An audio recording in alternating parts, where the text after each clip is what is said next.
আমি 1000 বার दाऊद दिएছি भारतेर যতগুলো দালাল মিডিয়া আছে अगर हिम्मत है तो हमारे जैसा मौलवियों के साथ एक मर्तबा बैठ जाओ हम तुम्हें इस्लाम समझाएंगे हम तुम्हें कुरान समझा देंगे हम तुम्हें दीन समझा देंगे हम तुम्हें हमारे रसूल को पहचानेंगे रसूल कौन था ये तुमको पहचाना देंगे लेकिन बैठने का तुम्हारे जी तो नहीं करेगा क्योंकि ये मौलवी तो बिकने वाला है नहीं जो बिकने वाला है उससे बैठोगे हिम्मत है तो हमसे बैठ के देखो हम नहीं बिकने वाले सर चला जाएगा लेकिन हम दिन बेचने वालों में से नहीं জ্ঞানব্যাপী जांच চলছে সরকার जांच কমিশন বসিয়েছে সেখানটায় শিবলিঙ্গ ছিল কিনা এটা মন্দির ছিল কিনা সে কোর্টের ব্যাপার কোর্ট ফয়সালা করছে আমি বলে দিই খালি আপনার ঈমানকে কিভাবে ধ্বংস করা হচ্ছে আপনারা জানেন মুর্শিদাবাদের মাটিতে 75 থেকে 80% মুসলিম বাস করে ঠিক কিনা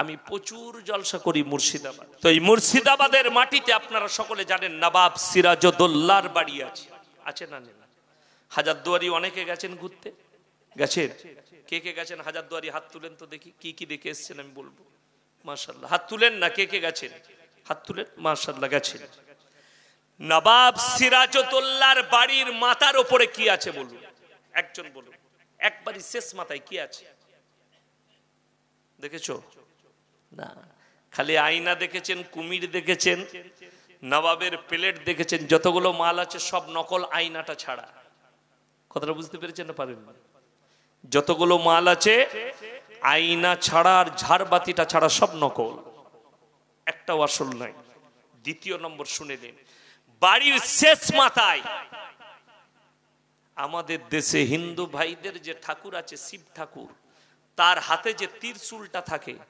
সেই ত্রিশূল গাঁথা আছে চার কোণে চারটা নবাব গেঁথেছে কথা বলেন না কেন নবাব গাঁথেনি এই হারামখোররা গেঁথে দিয়েছে 50 বছর পর 20 বছর পর বলবে এটা শিবের বাড়ি ছিল নবাবের নয় নবাব দখল করেছিল কথাটা বুঝতে পেরেছেন না পারেনি আমার আমি বুঝাতে পারলাম বাস্তব ঘটনা বলছি কোরআন শোনাই আপনাদের শুনেলেন কিয়ামত কেন কাছে আমি কালকের জলসায় বলেছি কিয়ামত নাড়া দিয়ে দিয়েছে আমাদের দোরগোড়ায় তার একটা কারণ শুনতে পাবেন বুঝলেন ভালো করে পৃথিবীতে অন্যায় থাকার পরেও বহু আলেম তাদের চোখ আর মুখ বন্ধ করে রাখবে সমাজের বুকে পাপ হবে আলেমরা চোখ বন্ধ করে সেগুলোকে মেনে নিবে তারা কিন্তু আল্লাহর কাছে পাকড়াও হবে যে মৌলবি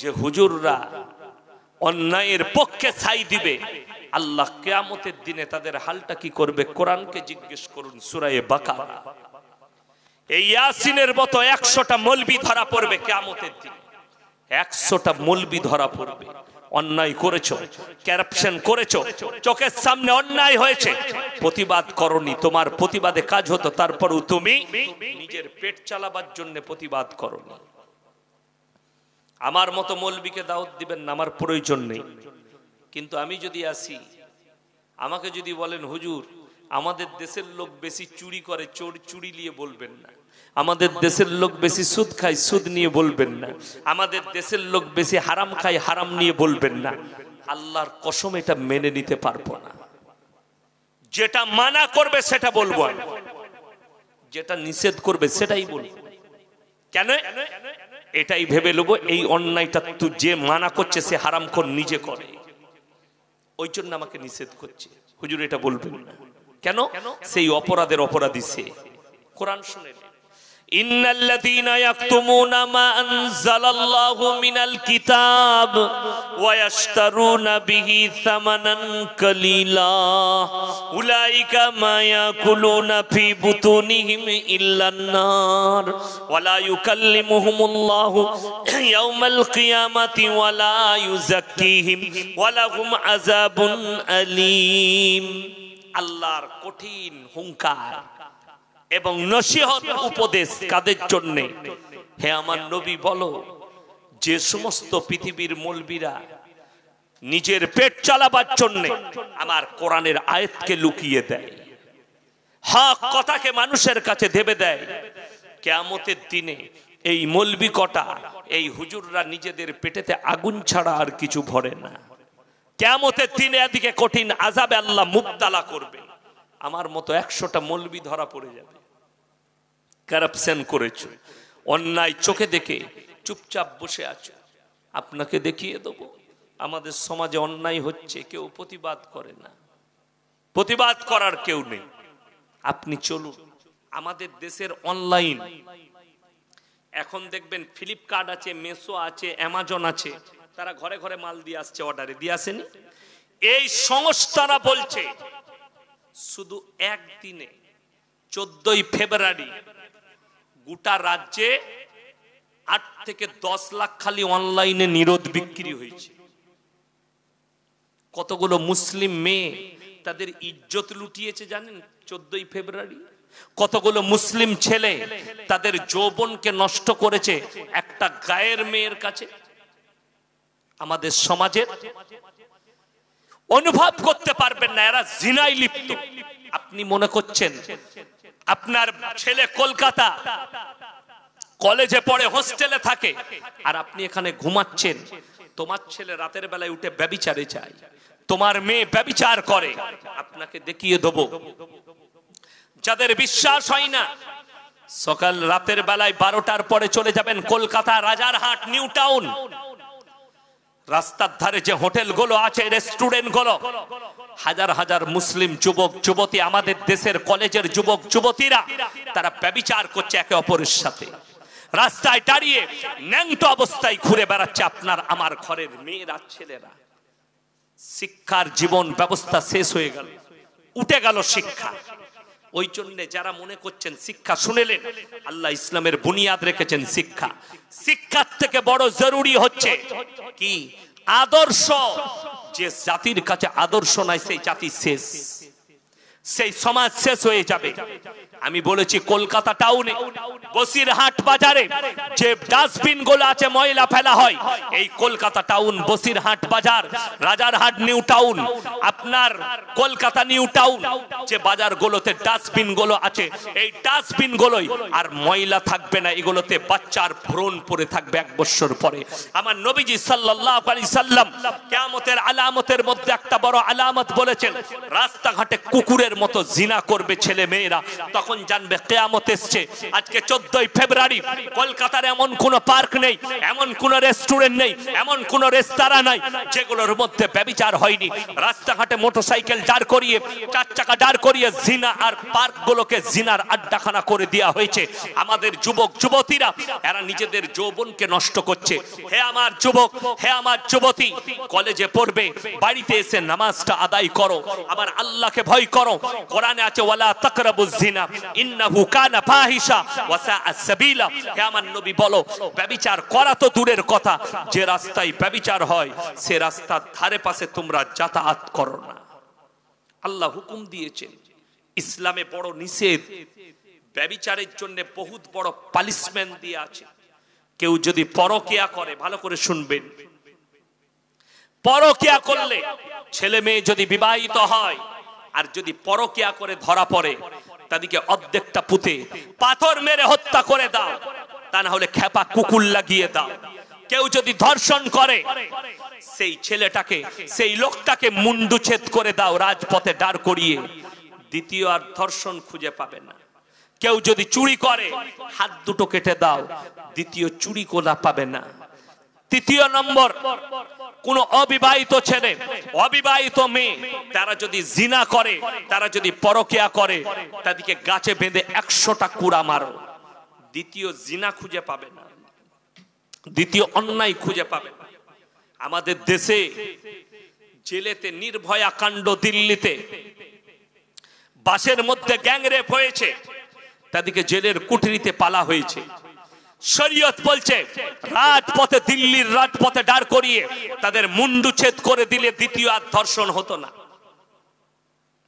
24 ঘন্টা যদি একবার ইসলামের আইনকে প্রয়োগ করে দেয়, ধর্ষণ থাকবে না, করাপশন থাকবে না, চুরি থাকবে না, ব্যভিচার থাকবে না। কিন্তু কষ্টের বিষয়, আমাদের সমাজ ব্যবস্থা এত খারাপ, চুরি করলে বেঁচে যায়। আরবে যদি কেউ চুরি করে ধরা পড়ে হাত দুটো কেটে দেওয়া হয়। ওই জন্য তো আরবে দোকান খোলা থাকে। হাজি সাহেবরা কই হাত তুলেন, কই হাজি সাহেব, মাশাআল্লাহ। হাজি সাহেবরা বলবেন মক্কা মদিনায় আজান হলে দোকান খোলা পড়ে থাকে, দোকানিরা নামাজ পড়তে যায়, ঠিক কিনা হাজি সাহেব? চলে যায়। জিজ্ঞেস করুন আমাদের দেশে কোনো মুমিন ব্যক্তি যদি বলে আমি ব্যবসা করি, দোকান আমার পড়ে থাক, আমি গিয়ে নামাজটা পড়ে ঘুরে এসে দেখবে দুটি চানাচুরু নেই, ওটাও নিয়ে পালিয়েছে। ঠিক বলছি না ভুল বলছি? কেন? ক্যারাপশন, চুরি, অন্যায়। আর অন্যায়কে প্রশ্রয় দেয় আমাদের সমাজের মানুষ। আজকে বলে দিই পাপ কিভাবে বেড়েছে। আমাদের দেশে বলা হলো মুসলিমরা বউকে তালাক দেয়, পানি দেন তো, মুসলিমরা বিবিকে তালাক দেয়।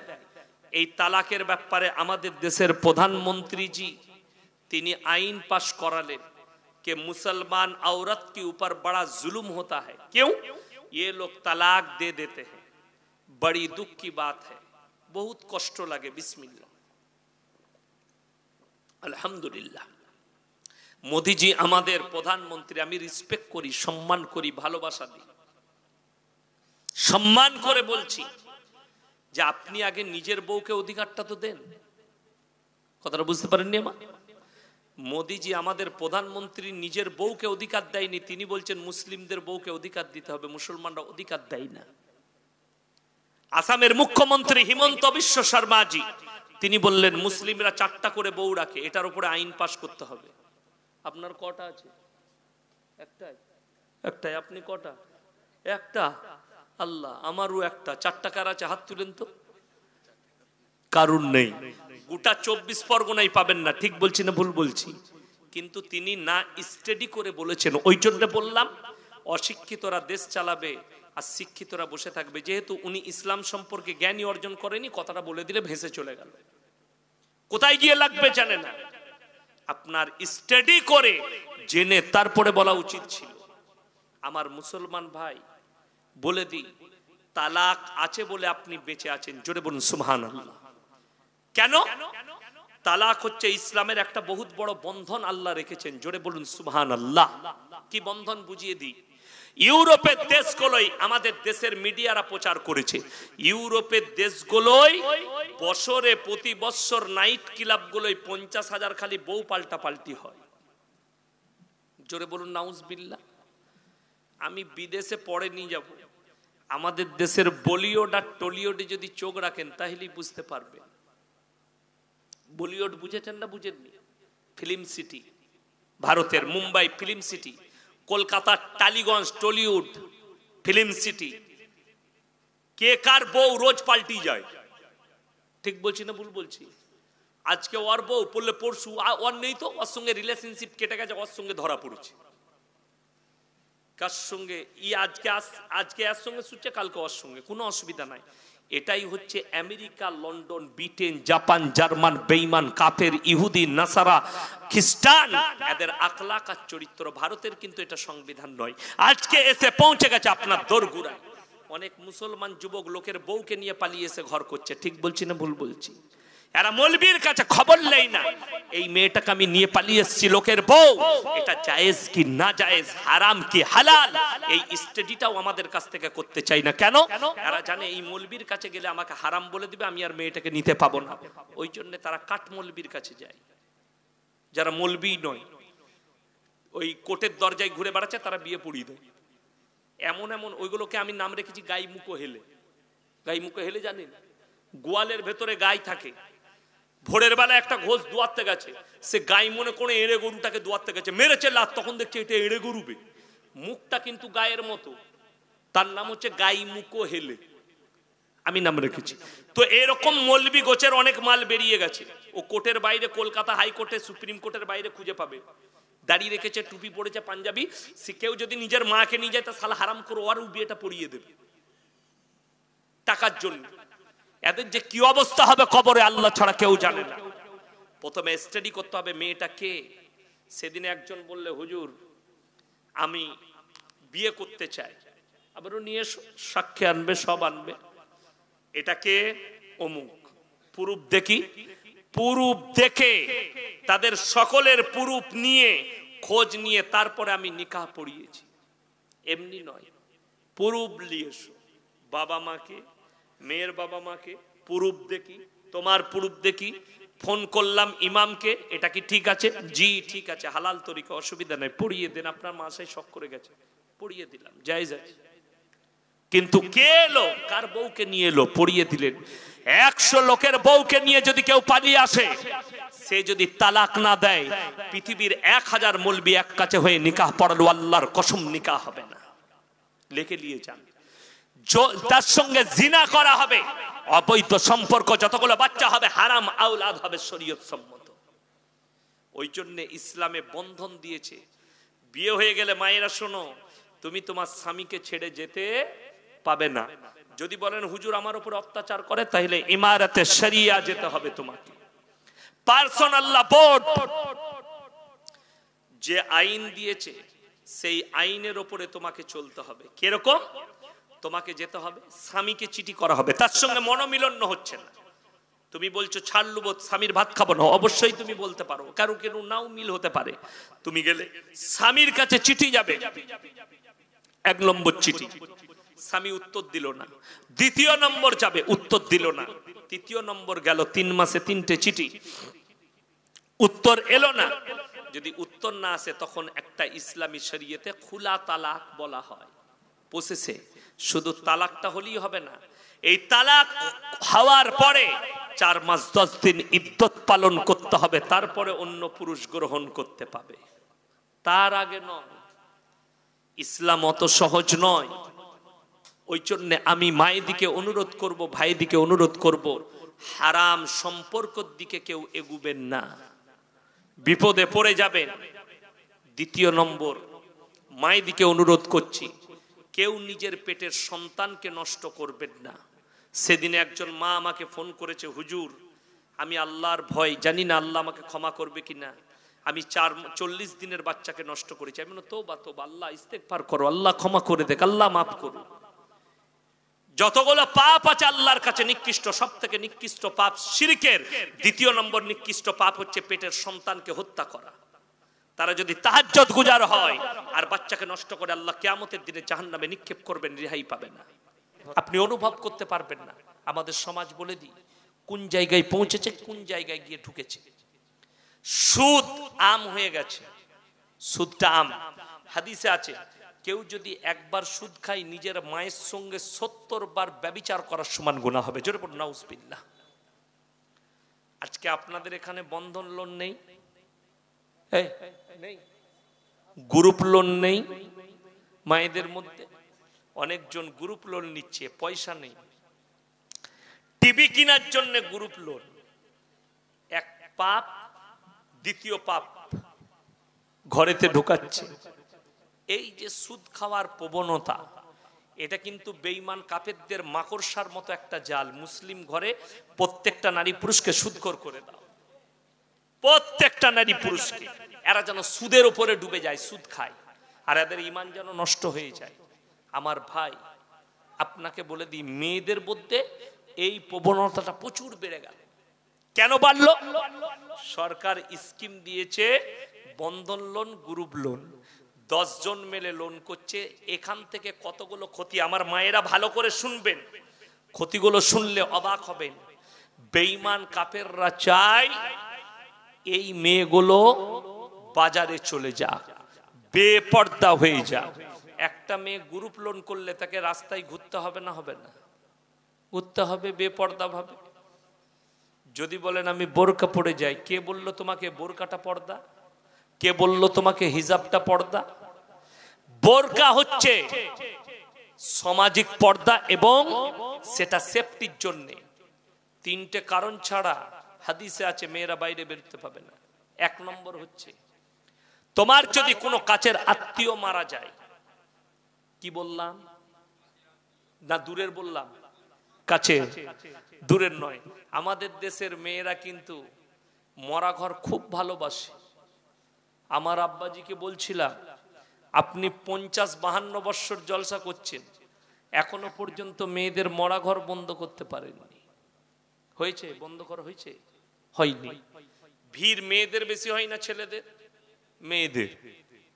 কোথাকার কে মরেছে জানে না, বেটা বলছে কোথা যাবি গো, বলে তুই জানিস না কে মরেছে? তোর বাপের ফুপুর বোনের অমুকের তমুক করে একটা কুটুম বার করে দিয়ে চেপে পড়লো গাড়িতে, যা বুঝে কর। কিন্তু ও তো মরা ঘর এমনি যায়নি, তো আলু গোশ খেতে যাচ্ছে। আমাদের দেশের মেয়েরা মরা ঘরের খানা খুবই ভালোবাসে, বাসে না? ভিড় ওদের বেশি ওই জন্য।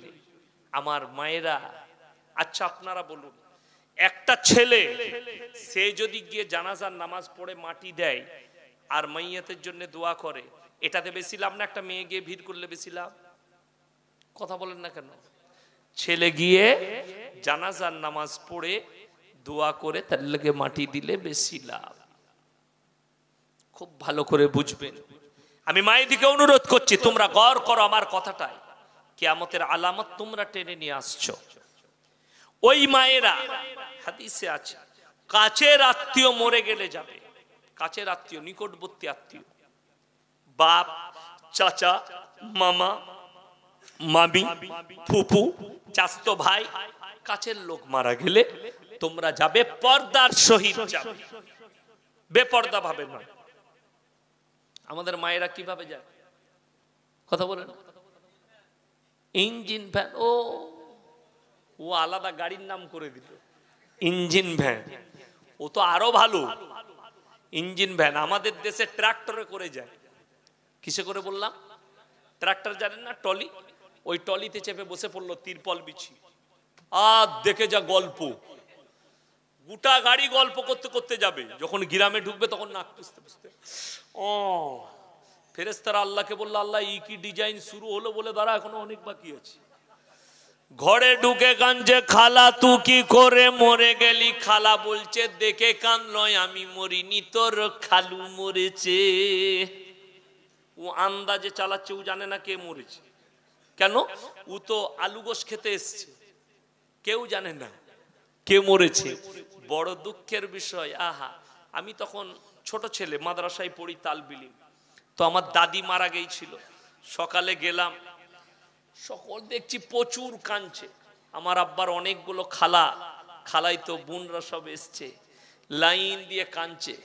কি বুঝলেন? আমি দেখলাম আল্লাহ একজন বেশি কাঁদছে। আমরা অতিভক্তি চোরের লক্ষণ, জানেন না? জানেন না?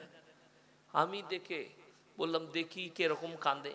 যখন একটু বেশি ভিড় লেগেছে, অনেক মেয়ে চলে এসছে, ভিড় হয়ে গেছে, তখনই কাঁদতে কাঁদতে বলছে, জনুবা আমার জুতোটা লুকিয়ে রাখলো, কেউ নিয়ে পালিয়ে যাবে। আমার হাতে জুতো মনে আছে। দুঃখ বুঝতে পারছে? ও জুতো ভুলেনি, জুতোটা আমার কেউ জানো না নিয়ে পালিয়ে যায়। তাহলে ওটা ভেকা করছে না কাঁদছে? বড় কষ্টের বিষয়। আহা, আর দেখবেন আমার মায়েদের একটা অভ্যাস আছে, কারুর যদি শরবত বেশি খেতে মন যায় না, খালি অন্য মেয়েরা বলবে দেলো ওকে শরবত, দেলো, মরে যাবে লো, মরে যাবে লো। কত শরবত খাবি খা, কত পানি খাবি খা। নাউজবিল্লাহ। ইসলামের শরীয়তে ওইভাবে কান্নাটাও নিষেধ। কথাটা বুঝতে পেরেছেন না পারেননি? যেমন বলে দিই, মায়েরা দেখবেন অনেকগুলো এমন ভাষা প্রয়োগ করে কান্নার সময় যেগুলো শিরকি ভাষা হয়ে যায়, আল্লাহ বিরোধী ভাষা হয়ে যায়।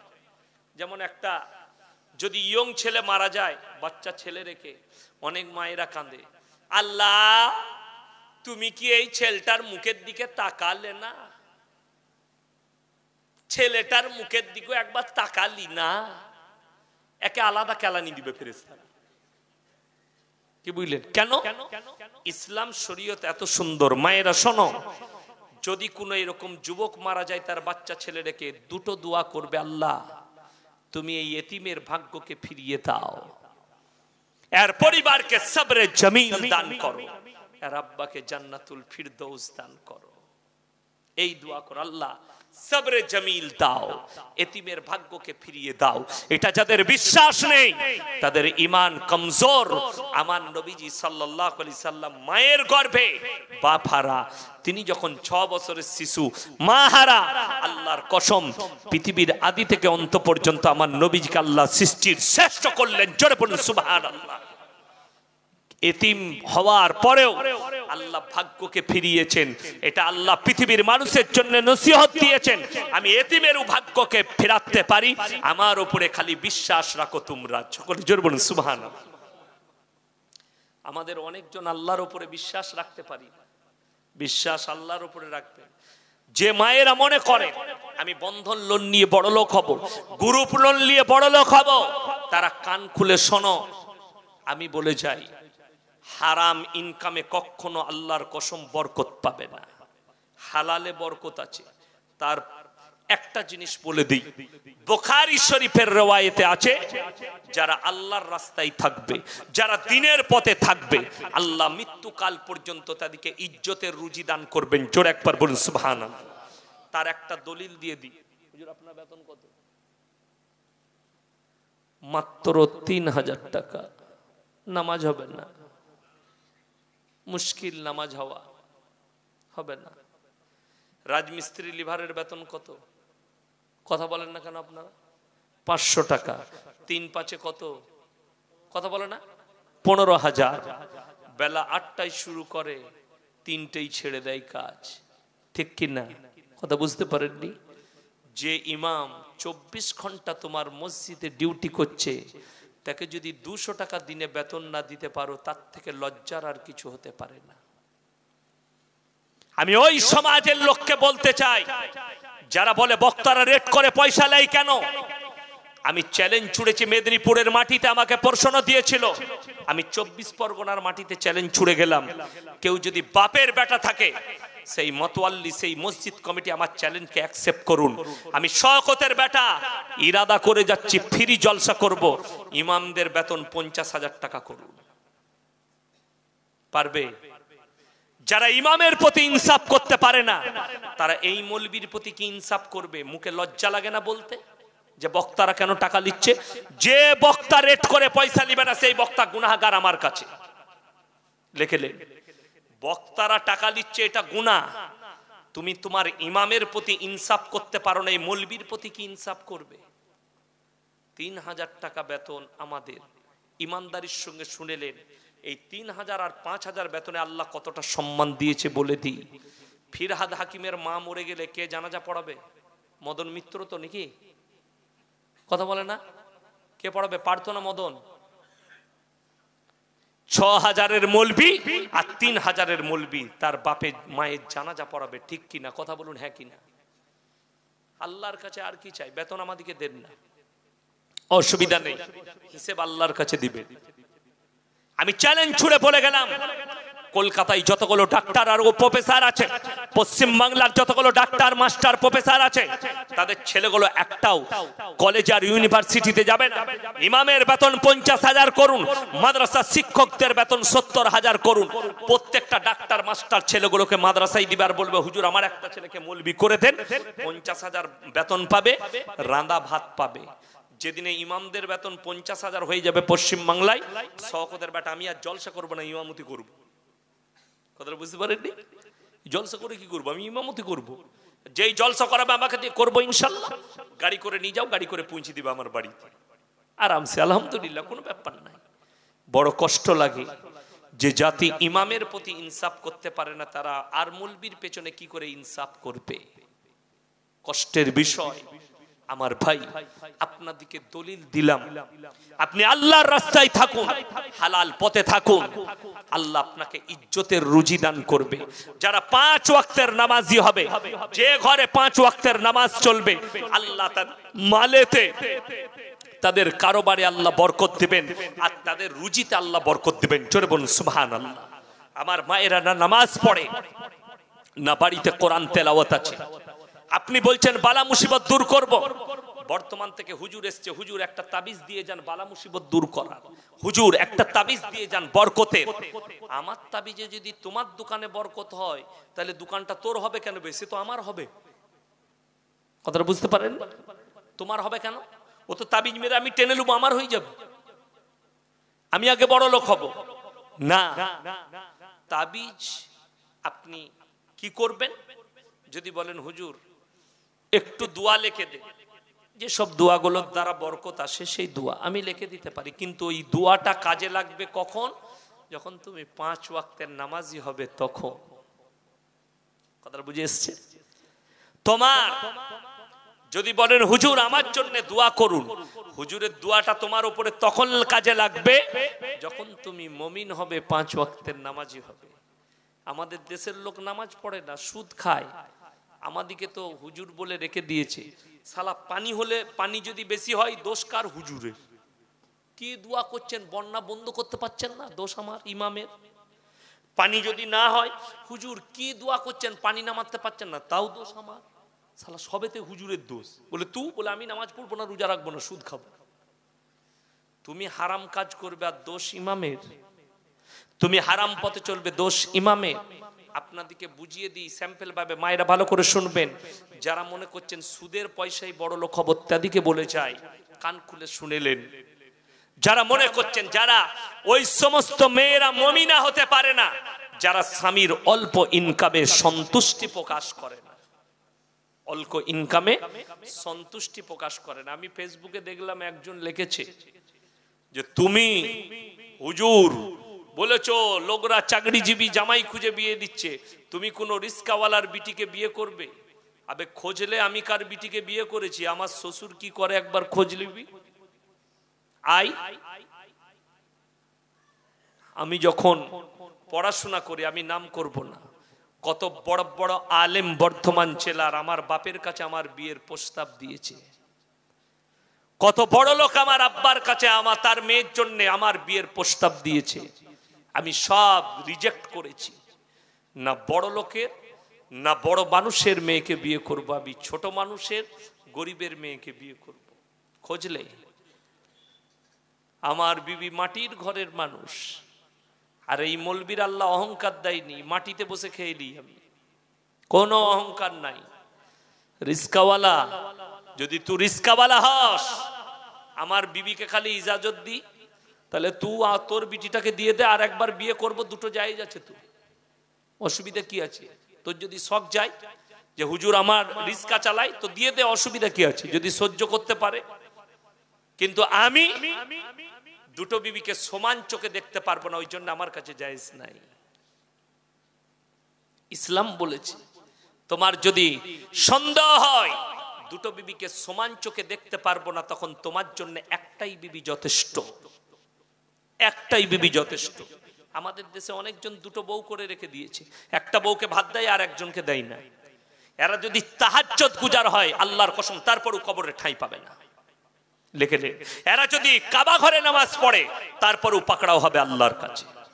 গোটা পৃথিবীর মৌলবীর যদি মুরিদ হয় তারপরও আল্লাহ ছেড়ে কথা বলবে না বিবির ওপরে অত্যাচার করার কারণে।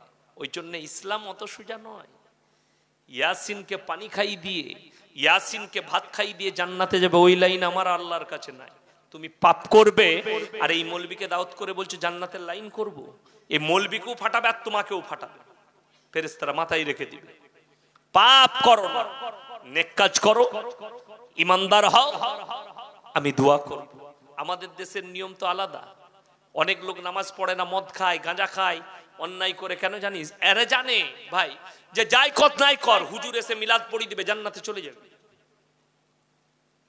3 বোতল মদ খেয়ে মারা গেছে বসিরহাট বাজারে, বলে অসুবিধা নেই হুজুর, আমার বাপ না 3 বোতল মদ খেয়ে মারা গেছে, চিরজীবন ভাটিতে কাটিয়েছে, হুজুর একটু দোয়া করে দেন। আমি কি দোয়া করবো তুই শিখিয়ে দে। আল্লাহ আমাকে হায়ার করে এনেছে, দেশি মুরগি দিয়ে ভাত দিবে, 5000 টাকা দিবে, আর বাপকে যা হোক করে জান্নাতে দিয়ে দাও। তো হুজুরকে আগে ফাটাবে ফেরেশতারা, কাকে জান্নাতে দিচ্ছ? জীবনে পুরো জীবনটা মদের ভাটিতে কাটিয়েছে, হারাম কাজে কাটিয়েছে, তার লেগে তুমি দোয়া করছো। তাহলে নূহ নবীর ছেলে কি অপরাধ করেছে? তাহলে লূত নবীর বিবি কি অপরাধ করেছে? নূহ নবীর বিবি কি অপরাধ করেছিল?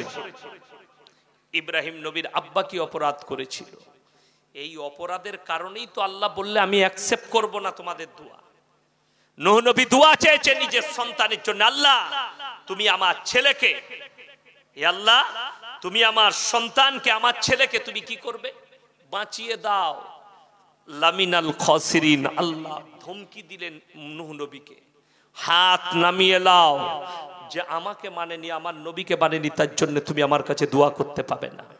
তোমাকেও ফেলে দেবো ক্ষতিগ্রস্তর মধ্যে। নূহ নবীর হাত নেমে গেল, সন্তানের মৃত্যু, হাবুডুবু খেয়ে মারা গেল সন্তান, লাইভ চোখে মৃত্যু দেখেছে, কিন্তু আল্লাহর কাছে হাত তোলার হুকুম নাই। নিজের সন্তান নবী পয়গম্বর মৃত্যু দেখেছে, আল্লাহর কাছে হাত তুলতে পায়নি, আল্লাহ নিষেধ করেছে। আর আমার মতো ফুটো মৌলবীকে বলছো আমার বাপ মদ খেয়ে মারা গেছে, সারা জীবন ভাটিতে কাটিয়েছে মদের, আর আমার বাপের লেগে দোয়া করে জান্নাতে দিয়ে দাও। সে হুজুরকেও ফাটাবে, তোমাকেও ফাটাবে, সাবধান। না, ওই জন্য আমি প্রত্যেকটা ভাইকে বলবো, প্রত্যেকটা মা বোনকে বলবো, তোমরা সকলে আজকে হাত তুলে বলুন, সবাই 5 ওয়াক্তের নামাজ পড়বো। হাত তুলে বলুন ইনশাআল্লাহ। হাত তুলেন, জোরে বলুন ইনশাআল্লাহ। 5 ওয়াক্তের নামাজি হন। যুবক দিকে বলে যাব, বেঈমান কাফেরের খপ্পর থেকে বাঁচুন। জাল বিছিয়ে ফেলেছে আপনার উপরে, সুপ্রিম কোর্ট রায় দিয়ে দিয়েছে 6 মাস পর্যন্ত। এরপরে ভারতে, স্বাধীন ভারতে মেয়েরা নিজের পেটের বাচ্চাকে নষ্ট করতে পারে।